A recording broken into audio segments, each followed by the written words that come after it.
Bismillahirrahmanirrahim. Assalamualaikum warahmatullahi wabarakatuh.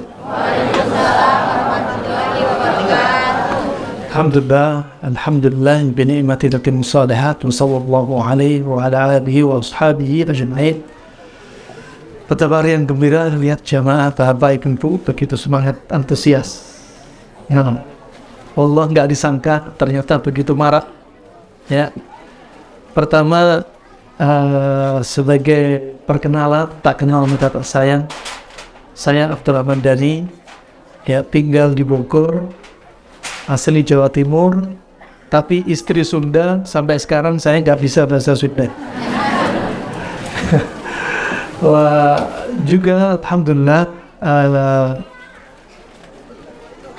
merupakan kegembiraan kesekian kalinya kami berkunjung di daerah Cianjur, di beberapa camp-camp pengungsian, karena pengen rasanya kalau tidur bareng di bawah camp, ada tenda yang bocor, gimana rasanya.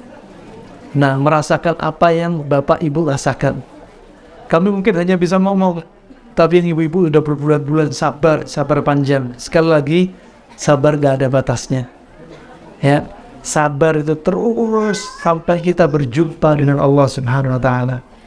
Dan permisi juga, di sini ada bapak senior yang harusnya kami dinasihatin oleh beliau juga ibu-ibu, yang harusnya ibu-ibu menasihati saya, tapi min bab tawasau bil haq wa tawasau bis sabr, menasihati dalam perkara kebaikan, juga perkara nasihati dalam perkara kesabaran penting, ya, karena kita nggak bisa hidup sendiri, tapi apa?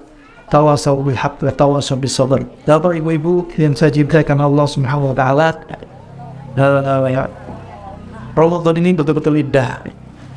Walaupun Anda punya momen yang lain, masih melewati momen pasca gempa, pintu kesabaran tetap dibuka oleh Allah Subhanahu wa taala. Juga pintu keberkahan Allah akan bukakan untuk Anda dari langit, dari bumi. Nah, dan sekali lagi, setelah musibah ini, Anda lihat, perhatikan, ada hikmah di balik musibah yang begitu besar.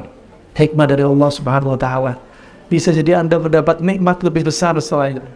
Ya, nikmat iman, nikmat dibersihkan segala dosa Anda, dan nikmat bisa jadi harta melimpah ruah setelah itu. Nabi Ayub alaihissalam 18 tahun bersabar dengan penyakit gatalnya, penyakit kulitnya, sampai benjol, mengeluarkan nanah, anaknya meninggalkan dia, tetangga meninggalkan dia, semua orang meninggalkan dia, hewan ternaknya habis, gak tersisa teman dekatnya, ya, kecuali 2 orang, gak tersisa orang yang merawat dia kecuali istri dia, dan dia sabar 18 tahun sampai Allah angkat penyakit dia. Dan Anda dicoba oleh Allah, sabar beberapa bulan setelah pasca gempa. Ya, dan akan ada batasnya, akan ada saatnya Anda seperti sekarang puasa, nanti lebaran. Anda merasakan terhimpitnya Anda posisi pasca gempa, setelah itu Anda seperti posisi Anda lebaran, akan terlihat gembira.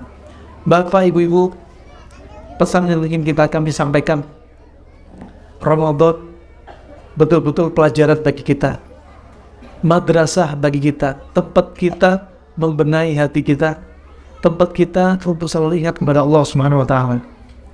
Ketahuilah, dengan musibah jangan sampai putus asa. Jangan sampai suudzon kepada Allah. Kenapa? Kami yang dipilih. Allah tidak akan memberikan musibah kepada satu kaum kecuali apa? Allah cinta kepada Anda. Innallaha idza habba qauman ibtalahum. Allah kalau cinta pada satu kaum, Allah akan coba mereka. Ya, faman radhiya falahu ridha. Barang siapa yang ridha dengan musibah ini, Allah ridha juga dengan Anda. Barang siapa marah, Allah juga marah. Dan subhanallah, puasa ini akan dilipat gandakan kesabaran Anda, akan dilipat gandakan ibadah Anda dalam keadaan Anda terhimpit. Sebagaimana Nabi itulah sudah bersabda, amalan kita itu dilipat gandakan dari 10 kali lipat sampai 700 kali lipat. Kemudian apa kata Nabi? Illa shaum, kecuali puasa. puasa itu dilipat gandakan dengan lipat ganda yang tak terhingga. Dalilnya apa? Allah sendiri yang berkata dalam hadits Al-Qudsi, fa innahu li wa ana ajzi bi. Karena puasa itu untukku dan aku membalasnya. Anda baca Al-Quran di bulan Ramadan, puasa, dalam keadaan Anda dapat musibah, dilipat gandakan berlipat-lipat. Nah, subhanallah, Islam itu indah. Termasuk Allah memberikan musibah ini, Allah tidak ingin sebenarnya menyiksa Anda, bukan. Kita harus bersyukur selalu kepada Allah. Nabi SAW sebelum wafatnya 3 hari sudah berwasiat, la yamutanna ahadukum illa wa huwa yusinu billah. Kepada para sahabatnya dia berkata, janganlah salah seorang di antara Anda wafat kecuali selalu baik sangka kepada Allah. Anda jangan sampai dikasih musibah ini buruk sangka kepada Allah. Sampai ada yang bilang, takdir memang kejam, tak mengenal perasaan. Jangan pernah. Takdir buruk dari Allah, kenapa selalu menimpa kita? Nah, jangan salahkan takdir. Apa yang Anda pikir itu keburukan, sesungguhnya apa? Kebaikan di sisi Allah untuk Anda. Di sisi Allah. Takdir buruk itu menurut manusia. Di sisi Allah, buruknya menurut kita. Di sisi Allah semuanya baik. Untuk menghapus dosa, menaikkan derajatnya, ya. Kemudian juga diantaranya untuk apa? Menguatkan iman kita dan lain sebagainya. Kemudian rahmatullah jami'an, ya. Subhanallah, Islam itu indah. Ya, Islam itu indah. Anda hadirkan nama-nama Allah. Allah Maha Sempurna. Ya, Allah Hakim, Allah Maha Bijaksana. Gak mungkin dengan kebijaksanaan Allah ingin semata-mata merugikan Anda di muka bumi ini. Allah Al-Alim, Allah Al-Khabir. Allah Maha mengetahui. Allah tahu iman Anda. Allah tahu dengan cobaan ini itu baik untuk Anda. Allah Ar-Rahman, Allah Ar-Rahim. Allah Maha Pengasih, Maha Penyayang. Tidak mungkin dengan pengasih penyayangnya Allah, Allah ingin siksa Anda dengan musibah ini. Enggak. Ya. Dan demikian sifat Allah Subhanahu wa taala, nama Allah Subhanahu wa taala, Allah Asy-Syafi, Allah Maha Penyembuh. Ya, tidak mungkin dengan puasa Ramadan dalam keadaan Anda tertimpa musibah, Allah bikin Anda sakit. Tidak. Ya, ketahuilah, semuanya itu indah. Takdir Allah itu indah. Dan kita harus beriman dengan takdir Allah, baiknya dan buruknya. Nabi sudah bersabda, nu'minu bil qadari khairi wa syarri, huluwi wa murri. Berimanlah kepada Allah, kita beriman kepada Allah dari takdir baik dan takdir buruk, manis dan pahitnya takdir. Anda sekarang ada rasa pahit takdir ini dengan musibah, tapi di sisi Allah semua kebaikan. Ramadan, subhanallah, ada pelajaran besar di bulan Ramadan untuk kita semua. Islam itu indah, Islam itu mudah. Makanya Nabi SAW bersabda, inna hadad din yusr, fala yushadad din ahadun illa ghalabah. Agama ini mudah, maka yang mudah jangan dibikin susah. Ya, enjoy saja, ikuti alurnya, takdirnya Allah Subhanahu wa taala sambil kita tetap berusaha. Nah, subhanallah, di bulan Ramadan ternyata Anda nggak usah khawatir musim seperti kita tertimpa musibah gempa bumi Cianjur pasca musibah, ya. Anda takut dengan makanan sahur apa nanti, buka apa nanti. Ternyata rezeki Allah tidak disangka-sangka. Allah berfirman, wa may yattaqillaha yaj'al lahu makhrajan wa yarzuqhu min haitsu la yahtasib. Barang siapa yang bertakwa kepada Allah, Allah akan jadikan bagi dia jalan keluar, dan Allah akan beri dia rezeki yang tak disangka-sangka. Sekarang tak disangka-sangka banyak makanan, nggak usah khawatir. Sahur, buka, nggak usah khawatir. Belum lagi rezeki yang nggak disangka-sangka yang lainnya. Rumah Anda yang roboh, subhanallah, nanti tiba-tiba, wah, rumahnya lebih mewah, lebih ajib. Nah, wah, pakaiannya baru-baru, masya Allah, ajib. Belum lagi imannya, ya, dikuatkan iman Anda, dosa-dosa juga dihapusin. Subhanallah, dengan syarat sabar. Nah, Kemudian subhanallah, Nabi SAW, Nabi ketika diutus sebagai Nabi, Nabi ditawarkan oleh Allah melalui malaikat Jibril. Nabi ditawarkan dengan dua pilihan. Kamu mau menjadi seorang Nabi, engkau mau jadi seorang Nabi, wahai Nabi Muhammad. Oleh malaikat Jibril ditawari, engkau mau jadi seorang Nabi tapi hanya seorang hamba, atau seorang Nabi tapi sekaligus seorang raja, sebagaimana Nabi Sulaiman. Nabi pilih apa? Pilih yang pertama, hanya seorang hamba dan dia seorang Nabi. Ini Nabi. Nabi juga pernah ditawari dengan fitrahnya yang bersih, ditawari dengan minum susu atau minum khamr. Nabi pilih apa? Ini fitrahnya Nabi. Nabi juga demikian, ketika sebelum wafatnya malaikat Jibril turun. Ketika Nabi sakit, ya, dari efek racun sebelumnya yang diracuni oleh Zainab bintul Harith, waktu itu wanita Yahudiyah. Ya.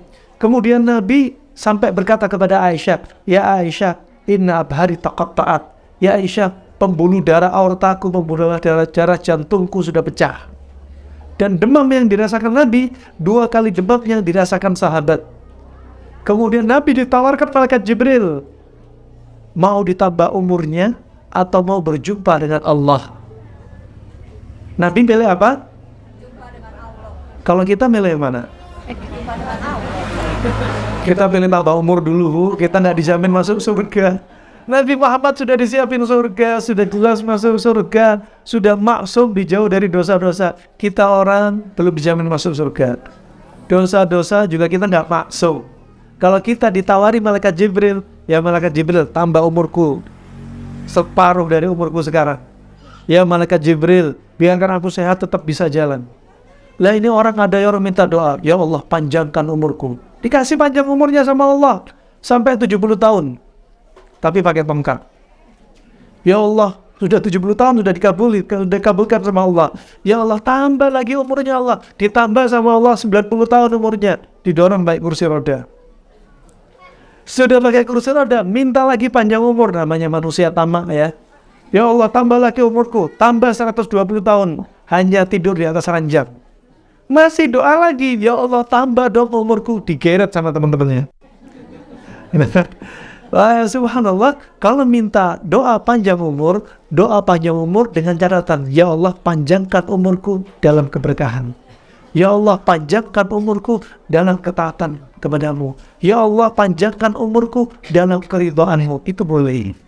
Nah, panjang umur sakit-sakitan, janganlah ngerepotin orang, ya kan?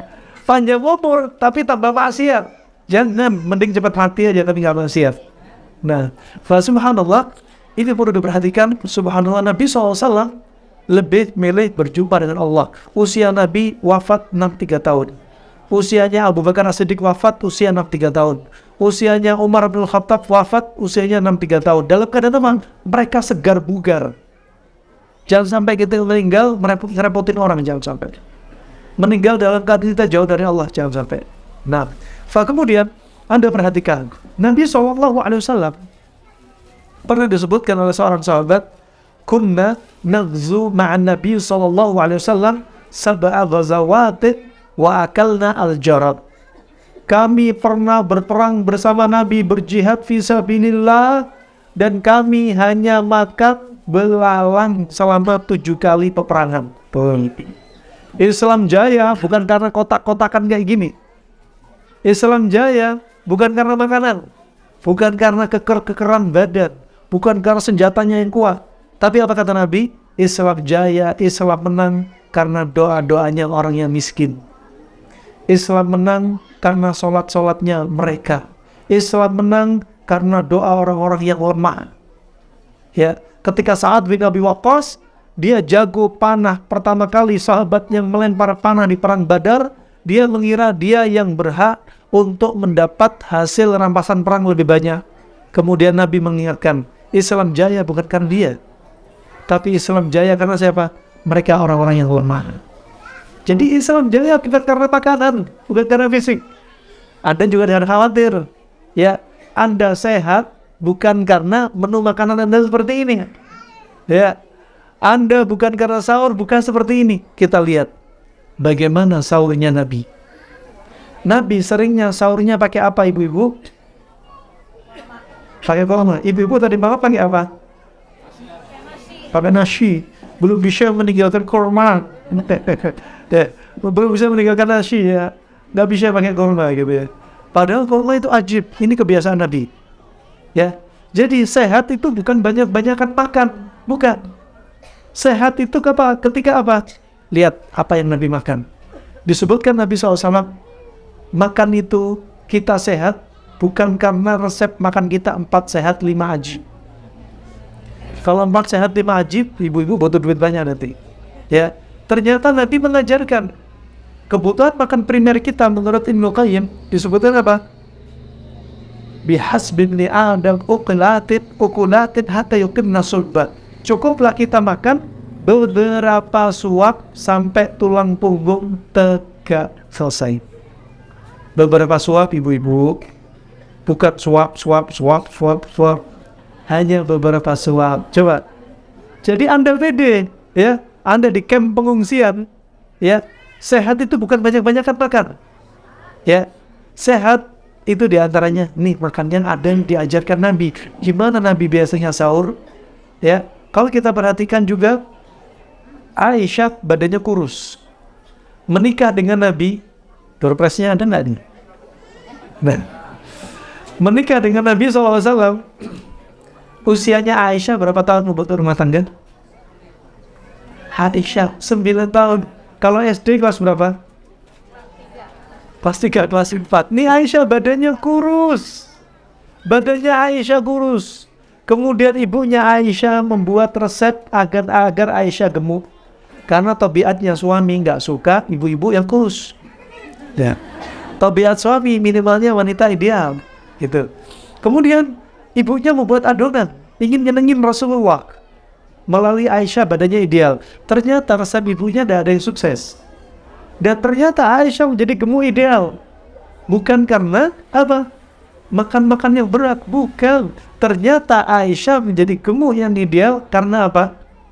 Hanya makan kurma dan timun. Masya Allah. Kurma sama timun. Kalau kata Aisyah, fa'asmantu bi ahsani saman. Aku menjadi gemuk ideal. Coba bayangin, gajah nggak pernah makan ayam. Gajah nggak pernah makan kambing. Tapi gemuk ideal ala-ala gajah. Hanya makan rumput. Aisyah gemuk ideal hanya makan apa? Kurma sama timun. Jadi intinya untuk sehat, kita luruskan dalam benak kita bagaimana Nabi mengajarkan urusan kita makan. Ya, ini pelajaran dibalik sahurnya Nabi. Ternyata hanya makan kurma atau kurma timun, kurma sama makan. Itu rahasianya. Dan murah. Kurma murah, timun murah. Kalau kurma ajwa mahal, 1 kilo 400. Ya. Kalau kurma hanya kurma sukari, kadang sering hanya dibagi-bagiin. Nah, kurma rahasianya apa ternyata? Kurma itu sifatnya panas. Timun sifatnya dingin. Ya Allah, kalau sudah ada yang tahu gini berarti sudah pernah nyimak kajian nih. Ini kan ada panas, ada dingin. Bukan makan bakso sama es kelapa muda, bukan. Bakso panas, es kelapa muda dingin, bukan. Maksudnya di sini sifat ini yang sering Nabi lakukan dan berulang-ulang dilakukan. Dan Aisyah menjadi gemuk ideal hanya gara-gara kurma dan timun. Ya, Aisyah badannya kurus jadi gemuk ideal hanya makanan yang sifatnya panas dan dingin. Bagaimana orang yang sudah gemuk? Sama. Orang yang sudah gemuk juga demikian. Untuk menjadi gemuk turun ke ideal sama kurma sama timun. Ajib. Ternyata ibu-ibu, setelah teori ini kami bukukan, setelah kemudian kita bahas, ternyata menu makanan ala Nabi ini, kombinasi ala Nabi ini, ternyata untuk menyeimbangkan kondisi bapak-bapak, ibu-ibu. Ibu-ibu ada yang bilang, saya sakit mah kalau saya nggak makan nasi. Ya, saya kalau puasa sering sakit. Ya, saya sekarang 16 Ramadan. Subhanallah berat badan saya naik 16 kilo. Satu harinya naik 1 kilo. Ya. Puasa gula darah saya naik. Sekali lagi jangan salahkan puasa. Jangan salahkan Ramadan, jangan salahkan takdir Allah, jangan salahkan Allah. Tapi apa? Salahkan kita sahurnya apa sih? Buka puasa kita kayak apa? Itu yang perlu diperhatikan. Nabi seringnya apa? Sahurnya kurma, semangka, kurma timus, atau kadang-kadang cuma kurma saja. Nah, ternyata ini rahasianya. Ketika Anda konsumsi yang ringan seperti ini, justru di siang hari tubuh Anda ringan, gak banyak ngerasa ngantuk, gak banyak lemes, dan Anda bisa mendatangi sekian banyak ibadah. Nah, sekali lagi, sehat kuatnya puasa Anda bukan karena banyak-banyakan makan sahur. Semakin Anda banyak makan sahur, semakin lemes tubuh Anda, ngantuk. Nah, ini ajaibnya di sini. Nabi seringnya kurma. Ya, bayangkan pada kurma, protein sudah ada, karbohidrat ada, kalsium ada, kalium ada, kemudian magnesium ada, potasium ada, zinc ada, besi ada, kemudian vitamin B, vitamin C, vitamin A, vitamin K. Ya Allah, lengkap. Haji murah meriah banget. Ini sehat itu mudah, sehat itu murah, Islam itu indah. Ya, cara makan aja diajarin, sahur yang baik diajarin. Dan Nabi SAW juga demikian. Kenapa sih pilihnya kurma? Kalau orang Indonesia bilang, tak, kurma itu kan makanan orang Arab, makanan orang Cianjur mah sahurnya pisang goreng. Nah, enggak, pilih kurma juga walaupun makan Arab. Nih kita praktekin, bahkan dapat pahala sunnah. Nabi SAW juga bersabda, tasaharun fa inna fis sahuri barakah. Sahurlah Anda, karena sahurnya Anda itu membawa keberkahan. Berkah dari sisi apa? Anda dapat pahala dengan sahur. Coba, makan sahur Anda dapat pahala. Makan sahur aja dapat pahala. Kemudian berkah dari sisi apa? Anda lebih sehat. Makan sahur lebih sehat daripada orang yang gak sahur. Nabi juga bersabda, inna fasla ma baina siyamina wa siyami ahlil kitab aklatus sahur. Pembeda puasanya kita dengan puasanya orang ahlul kitab, makan sahur. Ahlul kitab gak makan sahur. Nabi menganjurkan kita makan sahur.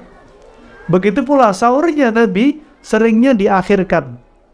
Ya, dari hadits Zaid bin Harith, ya, dia sebutkan, Anas bin Malik juga sebutkan bahwasanya sahurnya Nabi seringnya apa? Ya, diakhirkan sekitar berapa? Sekitar 50 ayat yang dibaca oleh seseorang. 50 ayat berarti sekitar 15 menit sebelum adzan. Sahurnya diakhirkan, indah. Kalau sebagian orang ahlul kitab mereka nggak sahur, atau ada yang sahur, sahurnya diawalin, 1:30 udah sahur. Nggak. Nah, sahurnya diakhirin. Ini menunjukkan apa? Islam sayang, ya, dengan penganutnya. Allah Ar-Rahman Ar-Rahim, Allah Al-Alim Al-Khabir, Allah Asyafi, Allah Al-Hakim. Allah tahu siapa kita, sehingga apa? Sahurnya diakhirin. Baik. Itu pun menu sahurnya kurma. Nah, kurma ini ternyata makanan yang paling bagus ketika perut Anda kosong. Ketika sahur kurma, ketika Nabi buka pakai, ketika bayi baru lahir ditahnik pakai. Subhanallah. Kata Imam Ahmad, kalau nggak ada kurma bisa dengan tebu, bisa dengan madu. Nggak ada madu bisa dengan tebu. Ya Allah, semua udah diajarin. Islam betul-betul indah, nggak ada yang tertinggal. Kalau ada orang Islam murtad, ini kebangetan. Ya, kalau ada orang Islam mencela takdir Allah, kebangetan. Islam sudah sempurna, sangat indah banget. Kemudian, subhanallah, kenapa sih pilih kurma? Ternyata kurma ini adalah buah yang paling cocok untuk perut kosong, paling cocok untuk liver dan limpa Anda. Makanya kalau sahur, jangan sahur yang pedas-pedas. Pagi-pagi, subhanallah, sahur sudah apa? Sambal terasi sama ikan asin. Nih, kurma amin. Cari yang manis-manis. Atau sahur, pilih yang pahit-pahit. Makan nasi sama lalapnya brotowali sama sambiloto. Atau pare, Masya Allah. Atau sahurnya masem-masem. Sahurnya asinan buah, asinan sayur. Ya, jangan. Atau sahurnya apa? Yang menu-menu yang lain selain manis. Ini nggak direkomendasi. Yang direkomendasi kurma. Dan ketika perut kosong, justru orang-orang Arab klasik, para ulama menasihatkan ketika perut kosong jangan minum air putih. Biasanya kan viral di TV-TV, di media maya, bangun tidur minum air putih menyembuhkan 25 penyakit, mengobati 25 penyakit. Nah, ternyata menurut para ulama klasik yang mereka juga ahli pengobat, jangan. Kenapa? Kalau Anda minum air putih bangun tidur, mual apa enggak? Mual. Kenapa? Karena lambung Anda sedang banyak dahaknya. Kasih air putih, dingin, dahak, dingin, mual.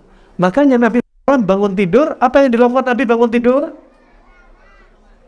Baca doa dulu dong, Bu. Alhamdulillahilladzi ahyana ba'da ma amatana wa ilaihin nusyur. Kemudian apa yang dilakukan tadi? Bersiwak. Pakai kain siwak. Kalau kita sekarang pasta gigi, untuk menghilangkan kelembapan mulut kita dan lambung kita. Kemudian cuci tangan, wudhu, dan kemudian makan sahur, kurma, dan minum air putih. Dan ini nggak direkomendasi. Kalau minum air nabits, air rendaman kurma, ini lebih mending daripada air putih. Kalau air putih tawar, hambar, sifatnya dingin. Kalau air rendaman kurma, sifatnya hangat. Jadi apa? Biar nggak mual. Coba indahnya. Laqad kana lakum fi Rasulillahi uswatun hasanah. Sungguh pada diri Rasulullah ada contoh yang baik. Baik urusan agama, urusan dunia. Lihat sahurnya Nabi. Indah banget. Kemudian berikutnya, kenapa kita sahurnya paling bagus kurma? Kalau Anda sahur nasi silakan. Gak dilarang, gak makruh, gak haram. Tapi kalau Anda pengen yang paling sempurna, nih contoh sahurnya Nabi SAW. Nah, kemudian kenapa kurma juga? Ternyata disebutkan hadits Nabi SAW riwayat Imam Bukhari, Imam Muslim. Ya, man istabaha bi sab'i tamratin ajwa lam yadhurru fi dhalikal yawm as-sihr wala sum. Barang siapa yang makan paginya, ya, makan kurma ajwa. Ternyata di dalam lafaz hadits yang lainnya ada kurma biasa, dan ulama menyebutkan kurma biasa pun juga bisa dipraktekkan pada hadits ini. Maka apa? Dia tidak akan bisa terkena sihir dan tidak terkena racun. Makan kurma 7 butir. Ini makan kurma cocok apa? Untuk menangkal racun kita. Dalam Al-Quran sebenarnya ada isyarat Anda dijauhkan dari penyakit dan penjagaan kesehatan dan mengobati penyakit. Ada kaidahnya dalam Al-Quran. Pertama ada kaidah hifdzus sehat, menjaga kesehatan. Makanya kalau ada ibu hamil menyusui, kalau khawatir sama anaknya, boleh nggak puasa. Orang yang sakit boleh nggak puasa, diganti yang lain. Orang yang safar boleh nggak puasa, diganti hari yang lain. Ini menunjukkan apa? Islam menunjukkan dalam Al-Quran ini apa? Ada penjagaan kesehatan biar nggak sakit. Begitu pula al-himya anil mu'bi, menjaga dari kotoran, gangguan. Seperti apa? Wa yas'alunaka 'anil mahid qul huwa adan. Yang ketiga, ada di dalam Al-Quran syarat seperti al-istighraq. Apa itu al-istighraq? Bersihkan racun. Bagaimana Islam mengajarkan kita membersihkan racun? Puasa yang Anda lakukan. Puasa Anda membersihkan racun. Dalam satu pekan ada Senin Kemis, kita dianjurin puasa. Senin Kemis berpisah. Senin puasa, Selasa Rabu nggak puasa, Kemis puasa. Karena durasinya 7 hari. Dalam satu bulan ada puasa. Ayyamul Bid tanggal berapa aja? 13, 14, 15. Karena durasinya 1 bulan dijadikan puasa di tengah bulan berurutan. Dalam 1 tahun ada puasa Ramadan. Bukan sunnah lagi, tapi wajib. Walaupun nggak pas di tengah, dia hampir di tengah. Untuk apa? Membersihkan dosa dan racun dalam tubuh kita. Ini dibersihkan racun. Kalau tubuh membersihkan racun, tenaga di tubuh itu habis, lelah, organ juga sudah lelah. Kalau organ sudah lelah, ya, ketika mencuci racun, berarti apa? Berarti jangan sampai apa? Jangan sampai sahurnya bikin menu yang bikin tambah lelah. Pagi-pagi Masya Allah rendang, pagi-pagi sahur sate kambing, pagi-pagi sahur mau berat-berat. Akhirnya apa? Mencuci racun di siang hari lelah. Ketika Anda puasa dari sahur sampai buka sudah lelah, Anda tambah menu sahur Anda bikin lelah. Akhirnya apa? Lemes, capek, nggak punya gairah. Makanya sahurnya simpel-simpel aja. Nah, kemudian ketika buka juga demikian, bukanya ringan-ringan. Bukanya Nabi seringnya pakai apa? Kurma rutab, kurma basah, atau kurma kering. Kalau nggak ada baru air. Di sini menunjukkan ketika buka puasa pertama kali, Anda jangan minum air. Makan kurma dulu, jangan makan nasi kotakan dulu. Kecuali kalau nasi kotakan ada kurmanya, makan kurma dulu. Jangan pilih lain-lain dulu. Nah, sunnah-sunnah ini diamalkan ibu-ibu sehingga berkah. Awal munculnya musibah, awal munculnya bencana berawal dari apa? Kebodohan diri kita dari ilmu Allah dan Rasulnya SAW. Sudah lengkap ajaran Allah dan Rasulnya, maka kita amalkan. Kalau sudah kita beramal, keberkahan akan melimpah. Allah turunkan dari langit, Allah munculkan dari bumi untuk kita. Ya, nah, segala awal musibah juga karena kebodohan kita, sehingga kita terjatuh dalam kesyirikan, terjatuh dari amal yang tidak diridhai oleh Allah, sehingga Allah marah. Makanya angkat kebodohan ini dengan apa? Menuntut ilmu. Coba urusan makan minum, masuk kamar mandi, urusan mendatangi istri, urusan sampai urusan paling besar akidah tauhid sudah diajarkan. Subhanallah. Buka puasa kurma rutab, ya, jangan air, Anda dapat pahala. Kemudian apa? Jangan lupa pula juga diantaranya Anda berdoa, doa agar cepat diangkat dari musibah ini, karena itu waktu mustajab Anda. Ya, dan doanya orang puasa dikabulkan oleh Allah Subhanahu wa taala. Apalagi di waktu yang mustajab, dikabulkan oleh Allah Subhanahu wa taala. Kemudian buka puasa kurma. Jangan habis kurma es campur, kolak, pisang goreng, resoles, habis itu makan nasi, baru sholat maghrib, habis sholat maghrib makan nasi lagi, terus sholat tarawih, habis sholat tarawih makan nasi lagi, terus tadarusan, habis tadarusan makan martabak. Nggak kosong-kosong tuh perut. Hikmahnya bukan itu, bukan banyak-banyakan makan. Hikmahnya nih, kita jalankan ibadah kita dalam badan sehat. Sehat itu ada caranya, dan Nabi sudah mengajarkan. Ini saja karena waktu sudah habis. Semoga perkenalan ini ya menjadi perkenalan yang berulang. Semoga Allah takdirkan kita untuk kita bisa berjumpa lagi dengan kesempatan di muka bumi ini dan di yaumul qiyamah. Ya, semoga Allah hapuskan semua dosa kita. Semoga Allah jadikan kita dan Anda orang-orang yang sabar. Semoga Allah berikan taufik kepada kami dan Anda untuk mendapatkan malam Lailatul Qadar. Semoga di bulan Ramadan ini, bulan yang dosa-dosa kita diampuni oleh Allah Subhanahu wa taala, Allah angkat derajat kita, dan semoga Allah sembuhkan orang yang sakit di antara kita, dan semoga Allah ganti musibah yang Anda rasakan dengan yang lebih baik. Amin ya rabbal alamin. Wa bila taufiq wal hidayah. Subhanakallahumma bihamdik, asyhadu an la ilaha illa anta astaghfiruka wa atubu ilaik. Wassalamu alaikum warahmatullahi wabarakatuh.